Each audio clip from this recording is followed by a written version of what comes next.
My name is Dyron Clements. I am Kateria Kit Mayo. My name is Fred Motley. I'm Kate McDonald. My name is Gail Hunt Brinkley. I'm Kelly Cunningham. My name is Shanique Scott. I'm Carice Luck-Berman. My name is Crystal Cobbs. And these are our Danville legacy stories.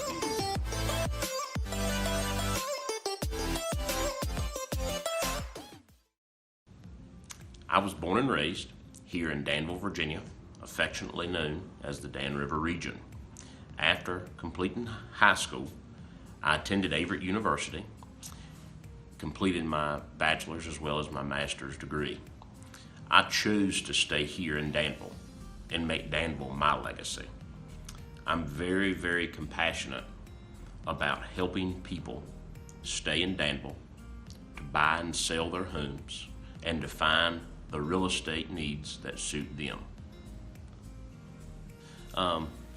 Growing up, my father had rental property, so I was introduced to the real estate business at a very early age. From an investor standpoint, but it made me appreciate home ownership, helping people rent properties, which then in the future led them to buy their own properties. It's like a stepping stone, but that's what got me into real estate. I would like to be remembered in my legacy as a realtor that didn't just step out and specialize in, say, high-end properties. You know, I really want to be remembered as the realtor that helped everybody, whether it be the high-end real estate, whether it be the commercial real estate, whether it be a 200-acre farm in Southside Virginia, or whether it be an investor investing in rental properties, because all of those are aspects that help our community grow. And at my children's age, you know, not knowing what path that they're going to go down with their life really, to me, makes it hard to define where they need to be or what they should be doing. You know, I would like my children, my grandchildren, and all those after me to remember me as one that A, loved the Dan River region, B, that worked very hard to ensure that the Dan River region grows, and number 3, know that I love Danville. I am a lifelong Danvillian.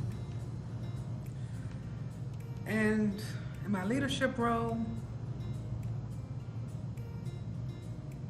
I can't even begin to speak on that until I let everybody know that it was a long road to where I got, the place I'm at right now.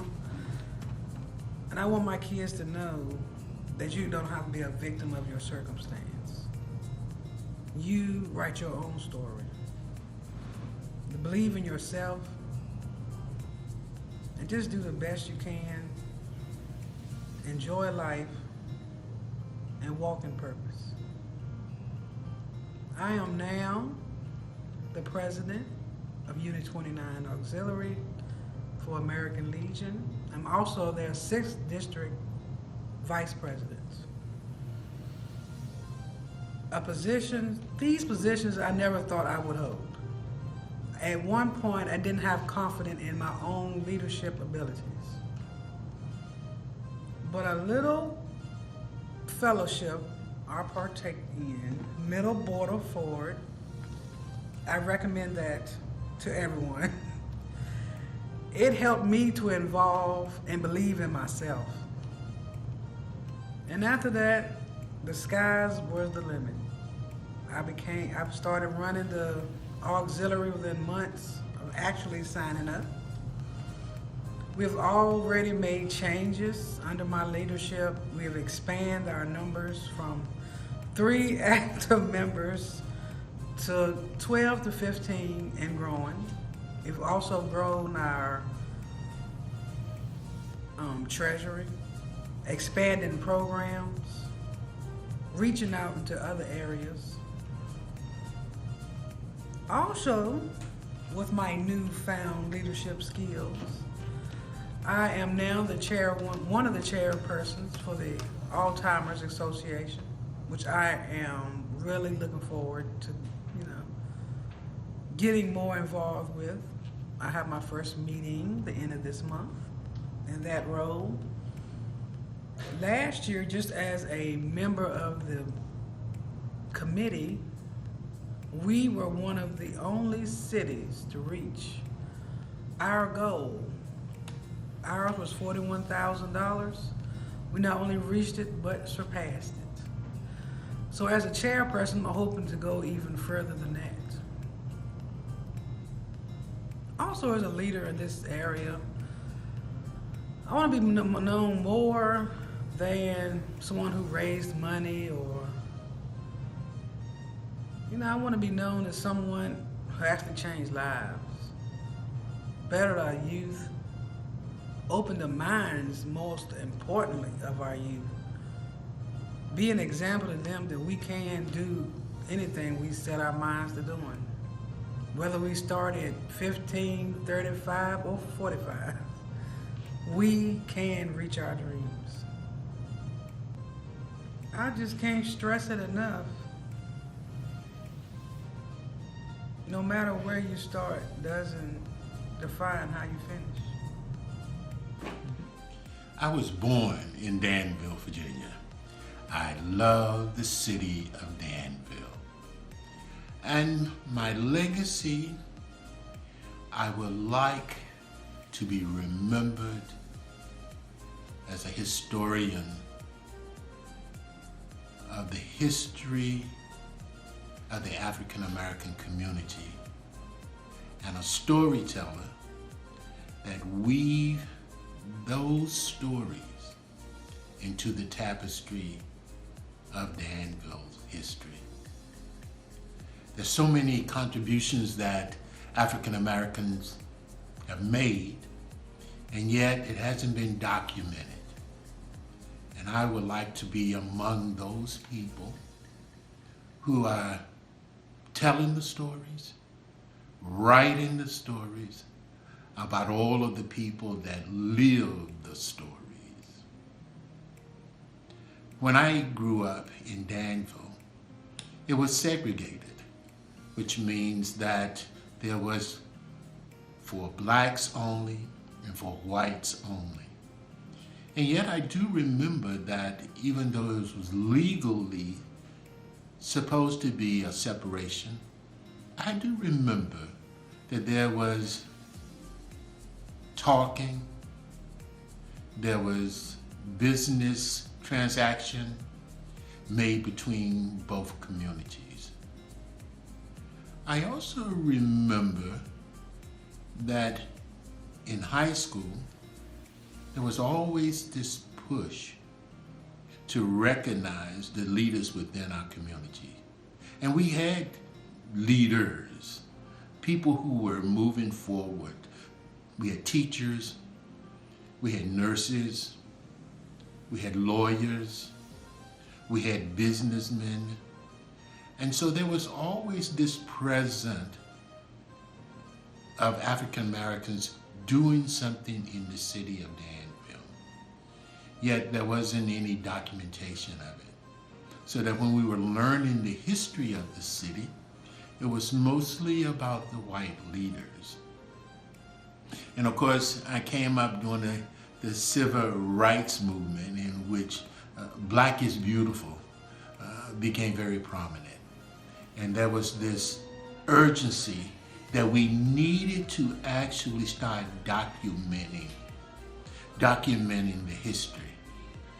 And so I guess I was a child of that product, so that I realized how important it was to do reports and write newspaper articles, to cut out newspaper articles about anything that was showing that there was a movement, a progression for equality, and to be recognized for their contribution to the city of Danville.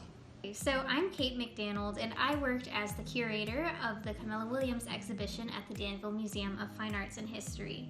I took this project as part of my capstone for my Master's in Museum Studies at the University of North Carolina at Greensboro, and I was incredibly excited to come onto this project because of the amount of creative freedom and true possibility I really saw with this exhibit, especially because it highlighted the story of a woman who really deserved much more recognition than past historians had really given her, and I felt it was important to really highlight that voice. So, as I came into this project, it was important to me to consider that I don't identify as a person of color, and I wanted to make sure that Camilla Williams' voice was the one that was highlighted through this exhibit. As a result, we made sure to use as many quotes as we possibly could from the book that Camilla Williams co-authored with Dr. Stephanie Shonikin. Together, the two women wrote an autobiography of Williams, and that served as one of our primary documents for this exhibit because, again, we wanted it to be like Williams was telling her own story to Danville and anyone else who wanted to learn about her history. That was incredibly important to me, just to make sure that my own curatorial voice took a backseat to someone whose story really had not received the attention it deserved and that it needed to. I have been so happy to hear the feedback from the public about the exhibit. During the opening, I collected about 70 responses through demographic surveys and post-exhibit surveys, and every single one of those surveys came back with positive reactions and responses, which was so amazing to see. I've had people reach out to me and tell me that they had no idea who Camilla Williams was and they learned so much about her. Or I've also had a lot of people reach out to me and say they already knew about Williams and they were so happy to see her represented in this way. And that is so powerful to hear, that a narrative you've been working on, trying to bring a history to light, has been received positively by both community members and people who might not have had any familiarity with Williams before the exhibit. That was really amazing, and I hope that moving forward the museum can continue to create content which inspires people and encourages them to explore histories they weren't aware of before. So I'm Gail Hunt Brakely, and I consider myself homegrown. I have been a resident of Danville, Pittsylvania County all of my life, and it is one thing that I'm so very much proud of. I'm proud of the fact that my dad and mom raised us with this concept of appreciating home and family. And for me, that's what Danville is. A part of me is that I'm a member of Alpha Kappa Alpha sorority, specifically Alpha Phi Omega chapter of Alpha Kappa Alpha sorority. And I've been a member of this illustrious group of women since 1996. One of the things that I most appreciate about Alpha Kappa Alpha is its emphasis on service to all mankind. So when I think about my legacy and what I'd like to leave for this community and perhaps even for my family to remember, is the concept of service, and that I am a person who enjoys providing service to all mankind. That service looks a lot of different ways. And in Danville with Alpha Phi Omega chapter, that service looks like working with the community to focus on specific, what we call targets that improve life for some of our most disenfranchised citizens. We do such things as work with young people. We provide for the elderly or those who might find themselves in situations that might be challenging at a particular time. We also are proud of our emphasis on historically Black colleges and universities. One of the things that's important for Danville to me is that Danville is a conglomerate. We have all types of people here, and the emphasis on HBCUs gives us an opportunity to work with young people and their families to encourage them toward attending historically Black colleges and universities. I enjoy working with the sisters in Alpha Kappa Alpha. We spend a lot of time traveling and focusing on things that can improve our community. There have been Alpha Kappa Alpha women in our community who have set the bar very high. Among those are, number one, Ruby Archie, who was mayor for the city of Danville, and another significant individual is Camilla Williams, who is a member also of Alpha Kappa Alpha. That legacy that Camilla brings to Danville and to Alpha Kappa Alpha is second to none. We are proud of her accomplishments as an individual and of her service to all mankind as well. I have been in Danville, Virginia all of my life, born and raised, and my niche is fashion. I have loved fashion from the time that I cannot remember. I believe I came out of my mother's womb loving fashion. My grandmother, Catherine McClellan, she sewed a long time ago, and now her daughter, my aunt, is what I like to call my fashionista queen. All of my sense of fashion, my love for fashion came from my family. That's who has inspired me to, continue fashion. I have never touched a sewing machine. I want to, just because of, the stories that I hear about the clothing that my grandmother has made. But that's a life, something I want to continue to do, something I might can tackle later on. But what makes me love fashion, one is my family. When I came back to Danville, Virginia in 2009, I can say that my love for fashion and my love for people combined together. There were a lot of people in Norfolk, Virginia that told me no. That told me, they kind of, without saying it, they kind of told me that I wasn't good enough, that the society or social media or the top fashion moguls have this image to where a model is supposed to look a certain way. So if you do not look that certain way, then that's them telling you that you are not who they want. And in my way of thinking, no one can tell you that you are not good enough, that you are not pretty enough, that you are not tall enough. So my mission was to kind of combine my love for fashion and my love for people together, and that's where my modeling career came from. I used to model, but now I just believe in there has to be someone that has a platform for people like me. This generation, myself included, I would just say we are Black history in the making. We are doing things right now that has not been done in the city. And I would just like to be remembered as someone who is for the people, who is very compassionate for the city that they live in, and definitely can recognize growth within. My legacy, I think everyone wants to be remembered and everyone wants to have a legacy. Wendell Scott is a cultural icon, and his legacy of determination and living life to the fullest and is something that I strive for as my legacy. And doing that, I leave that through the youth that we work with, through the foundation, and through my family and friends. And I want to leave a lasting impression so that 20 years or 30 years from now, you won't be talking particularly about Shanique or Shanique Scott. You'll be seeing it through the youth that we work through here in Danville. So, being a part of this opportunity was great for me because I wanted to be able to show my kids that their mom is confident and that she had a voice and that she gave back, and that I want them to be able to continue that legacy of giving back to their community. That's how I was raised by my grandmother, and that's how my husband was raised by his family. And so one of my biggest legacies will be in my children. It will be in Wendell and Talasia and Ward Jr. Those are my legacies. That's how I want to be remembered, through them, through the kids that I serve. It's just important to have a legacy of your own outside of everything else. The Wendell Scott Foundation is dear to my heart, but just as a person, as an individual, my main goal is to lead by example in my community and leave that legacy, show up for the people that I care about and that I love, and that my family remembers me as a loving, caring, gentle person that was always there, that they could depend on. Those are the characteristics that I want to pass off to my children, and I think we've done a pretty good job so far. And so we'll see in 20 to 50 years from now But that's what I want my legacy to be. Well, I have been a genealogist forever.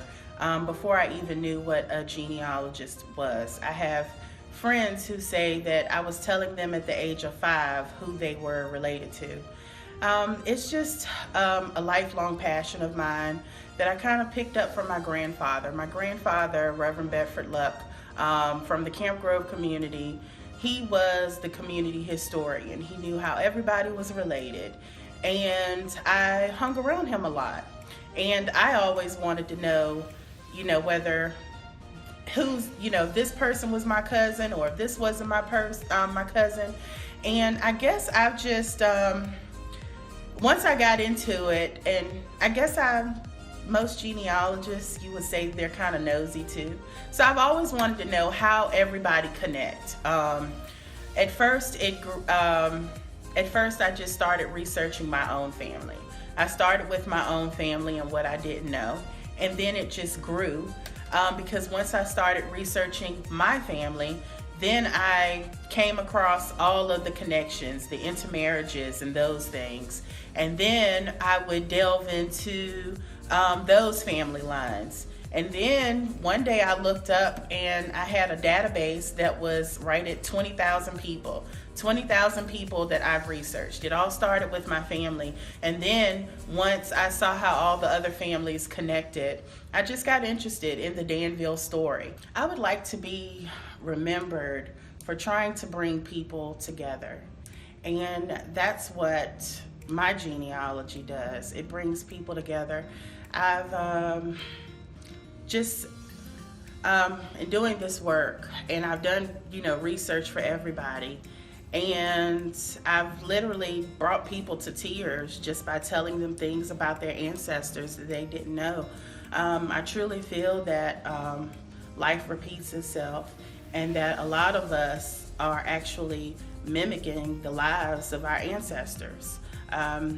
You would just be surprised at the people that I've researched that may have had certain ailments, and they could look on their great-grandmother's death certificate and see that they had the same ailment, so it's like, oh, it's not only that, but it's like you're getting a health lesson. So it's like, that's where I get that from.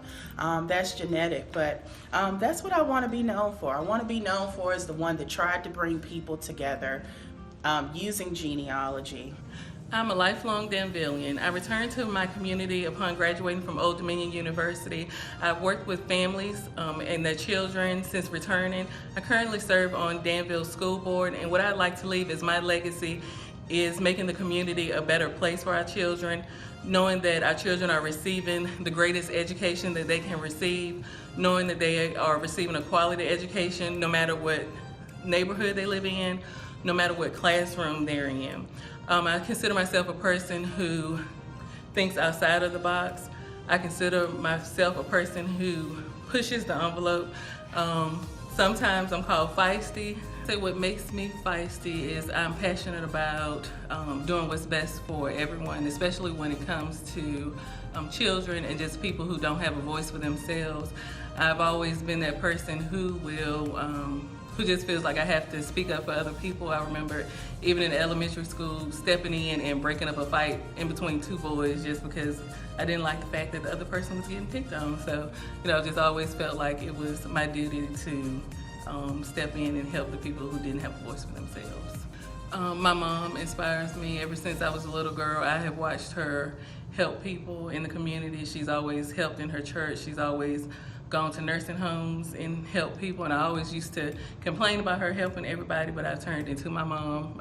I do the very same things that she do, or that I saw her doing. I do the very same things that she do in a different manner, serving more so in the community where she served more in the church, but very much like my mom. I would want people to say she was the person who did what was right. Even if she had to stand alone, she did what was best for all people. No matter what, she did what was best for everyone. These are just some of the stories that the I Am Project has captured. The I Am Project allows us to truthfully tell our stories. be in control of defining our legacy, and then generously share them with others to be told to generations to come. Our stories, in our voices, in our likeness, and in our time.